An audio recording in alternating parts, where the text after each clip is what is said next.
வணக்கம் உறவுகளே.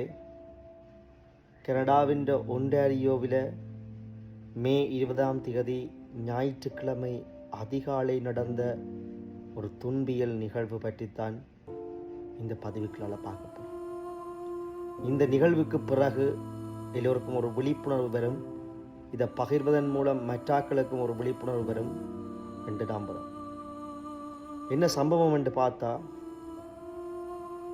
ஒன்டாரியோ மாகாணத்தில் இருக்கிற பெருந்தெருக்களில் ஒன்றான 401 வந்து 20 ஞாயிற்றுக்கிழமை அதிகாலை ஒரு காரில் ஒரு குடும்பம் போய்கொண்டிருக்கு. அந்த குடும்பம் எத்தனை பேர் பயணிச்சு கொண்டிருக்கிறோம் அந்த கார்ல என்று பார்த்து, அந்த காரில் அந்த தாய், அவருடைய 15 வயது மகன், இன்னும் ஒரு 13 வயது மகன், இன்னும் ஒரு 10 வயது மகன், இன்னும் ஒரு 6 வயது மகள், மாயா என்று சில மகள் அழைப்பார்கள். அதோடு அவருடைய குடும்ப நண்பர். இந்த 6 பேரும் பயணித்துக் கொண்டிருக்கிறார்கள். சாதாரணமாக 401 ஹைவேல போகிற மாதிரி அவர்களும் போய்கொண்டிருக்கிறார்கள். அந்த பிள்ளைகள் வந்து நல்ல எதிர்கால கனவுகள் கொண்டவர்கள், படிக்கின்றவர்கள். அதில் வந்து அந்த 6 வயது மாயா என்ற பெண்மணி ஒரு ஓவியம் தீட்டத்தில் நல்ல ஆர்வம் உள்ள ஒரு பிள்ளை. இந்த என்னமோ அந்த 13 வயது பையன் வலைப்பந்தாட்டத்தில் நல்லா விளையாடுற ஒரு பையன். இந்த குடும்பம் போய்கொண்டிருக்கு. அவர்கள் தங்களுடைய தேவைக்காக அவர்கள் போய்கொண்டிருக்கிறார். இப்படி போய்கொண்டிருக்கின்ற பொழுது காருக்குள்ளே அவர்கள் மகிழ்ச்சியாகவும் சந்தோஷமாகவும் கதைத்து கொண்டு போய்கொண்டிருக்கின்ற பொழுது 20 மே மாதம் சடாரண கண்ணிமைக்கும் பொழுதுல அதிவேகமாக ஒரு கார் ஒன்று வந்து அவர்கள் மீது தாறுமாறாக மோதி தள்ளுகிறது.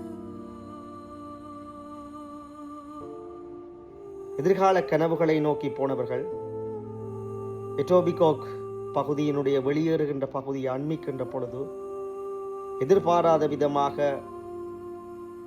அந்த கண்ணிமைக்கும் நேரத்தில் ஒரு சடனா ஒரு கார் வந்து பயங்கரமா மோதினதான் தெரியும். அதுக்கு பிறகு 15 வயது மகன் சம்பவ இடத்தில் இறந்துட்டார். 13 வயது மகன் சம்பவ இடத்தில் இறந்துட்டார்.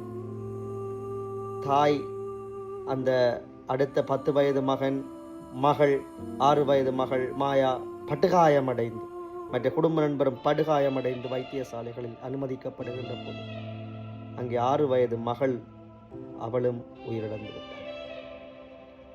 10 வயது மகன் படுகாயங்களுக்குள்ளாக இப்பொழுதுதான் கொஞ்சம் ரெக்கவர் பண்ணி வருகின்றார்.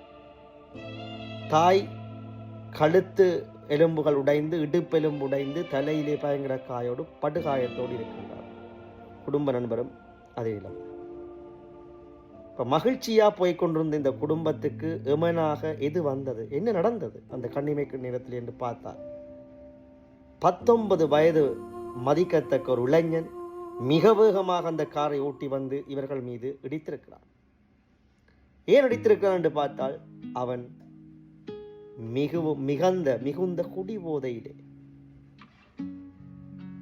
அந்த காரை கண்ட்ரோல் பண்ண முடியாமல் மிக அதிவேகமாக, அது அதிவேகம் நெடுஞ்சாலை இன்னும் அதிவேகமாக வந்து குடிபோதையிலே இந்த அழகிய மகிழ்ச்சியான குடும்பத்தை மோதி தள்ளி 3 சிறுவர்கள் உயிரிழந்து விட்டார்கள்.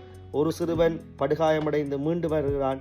தாய் மிக படுகாயமடைந்திருக்கின்றார். இந்த மகிழ்ச்சியான குடும்பம் சிதைந்து விட்டது. சந்தோஷமாக உரையாடி கொண்டு போன குடும்பத்தை நானோ செகண்டில், மைக்ரோ செகண்டில் இந்த குடும்பத்தின் எதிர்காலமே, மகிழ்ச்சி எல்லாமே தொலைந்து விட்டது. இனி தாய் படுத்த படுக்கையா, இனி எப்போ ரெக்கவர் பண்ணி வருவாவா, முள்ளந்தண்டெல்லாம் வளமையா இயங்குமான்னு தெரியாது. அந்த 19 வயது பையனை அரெஸ்ட் பண்ணி இனியிலே என்ற குடிபோத 12 வழக்குகள் வந்து மேலதிகமாக சுமத்தப்பட்டு இன்றைக்கு அவர் உள்ளுக்கு இருக்கிறார். இதில் என்னத்தை சொல்ல வாரமெண்டா, இன்னொரு மகிழ்ச்சியான குடும்பம். நீங்கள் ஒழுங்காகத்தான் போய்கொண்டிருப்பீங்க ஹைவேயில், கண்ணிமைக்கிற இந்த ஆக்சிடென்ட் எல்லாம் மைக்ரோ செகண்ட்ல நடக்கும். மற்றவன் ஒழுங்கா ஓட்டி வர மாட்டான்.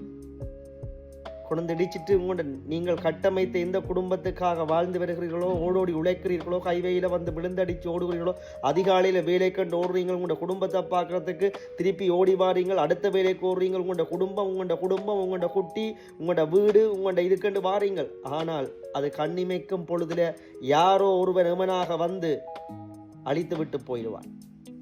குடிபோதையில் இப்போ திரிகிறார்கள். ஆகவே நாங்களும் அவதானமாகத்தான் பயணிக்க வேண்டும், மற்றவர்களும் அவதானமாக பயணிக்க வேண்டும்.